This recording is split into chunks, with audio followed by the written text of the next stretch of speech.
Amanya gange ndio mbabazi just ndi mu Katanga mazemu emyaka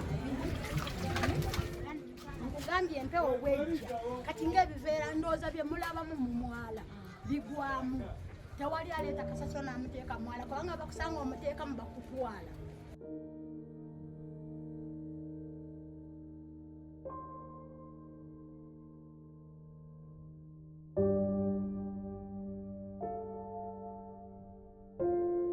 Ekireetedde kuba kasasiro muyitirivu nyumba ku nyumba. Ekyokubiri nti n'emmotoka ebadde twalemu kasasiro kati maze wiikeezi eno wiiki natufuna motoka nti singa kasasiro ono tumukunganya emmotoka n'ejja bino byeraba mu kitundu kati singa tubiriimu naye kati embeera emmotoka tumaze wiiki 2 emmotoka tejja kukima kasasiro kyova olaba guno omwala kati bagenda ne bamwejjako kyova olaba guno omwala kati muddugavu nnyo kati kasasiro agenda amukumira mu mulyango ogwo bw'alaba ekiro amuleeta n'amuyiwa mu mwala ku mulyango n'amugjawo.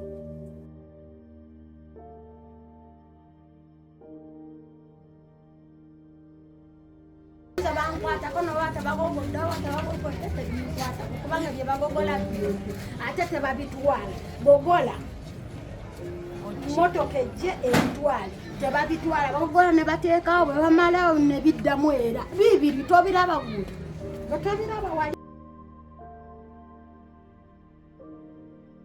Kati obukyafu naffe tugezaako nnyo okulaba nti tugezaako kuyonja naye ati nobwoyonja tolina bwogiteeka kuba tojja kugiteeka ku mulyango gw'omuntu tulina space yonna eriwo tubikwate tubiteeke wagundu gundi abikugobesa tubiteeke wagundu gundi abikugobesa wabula eziri mu koliddo emmotoka bweba tufunye omugisa nejja tulina abotubituma ne babijjayo naye abo tuba tubasasula.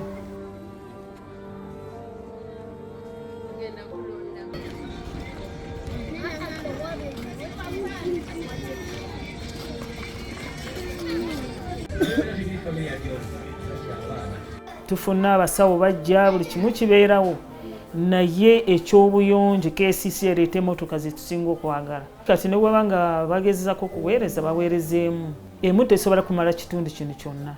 Whereas I agree that sometimes we have faced challenges of consistency because again our trucks may suffer the vagaries of wear and tear, mechanical services and the like, but we try as much as possible to be as consistent as we should be. But be that as it may, so the communities are saying that because sometimes KCCA delays to pick garbage from the designated places, that is a justification for them to dump their garbage in trenches leading to their homes. I find that a very serious form of negation of personal responsibility. Twabeeranga ne kasasi eyo gwolaba era kyandibadde kirungi ne baddamu ne bakola eyo enkola ne bazzaawo ebikonteyina ne tutwalangayo kasasi. Rubbish bins across the city were installed, but even worse still, we are increasingly seeing cases of vandalism on those installations, that when they are made of metal, you have people who come in and vandalize them to sell them to scrap dealers so they can make some money out of them. These days, you know, there's a huge industry of plastic scrap as well. So even those that are made out of plastic have been carried away and sold to plastic scrap dealers. So we have a challenge of vandalism. Now, KCCA does not have a product on the market that it sells for revenue.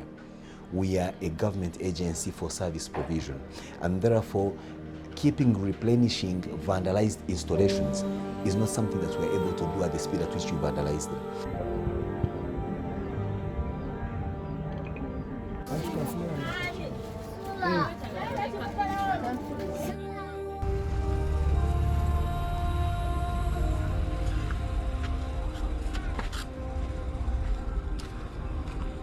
Using our village health teams, which permeate most of these nooks and corners of our surroundings, we have been continuously sensitizing communities, not just about garbage collection alone, but general health living.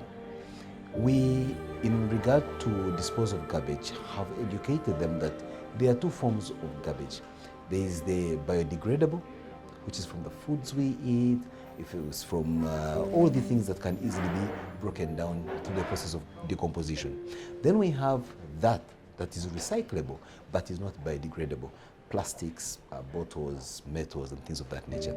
So we've advised our communities to segregate their garbage, to have the biodegradables on one end and the non-biodegradables on the other, so that possibly they can also partake of the lucrative trade around the recyclables as a source of income, without mixing it with the other garbage that then is normally collected by KCCA to take to our garbage bins.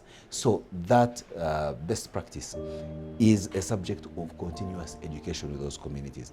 But suffice it to say is to, again, go back to the leadership. These communities have both political, opinion, even religious leadership, even elders. I am convinced that these levels of leadership are abreast with the basics of decent living, which include proper garbage disposal. And so we call upon that kind of leadership to also step forward and support the efforts of KCCA, because we are not in this alone. We may be the city administrator, but the citizens of the city ought to also step forward and make their 1 or 2 pence. I believe so.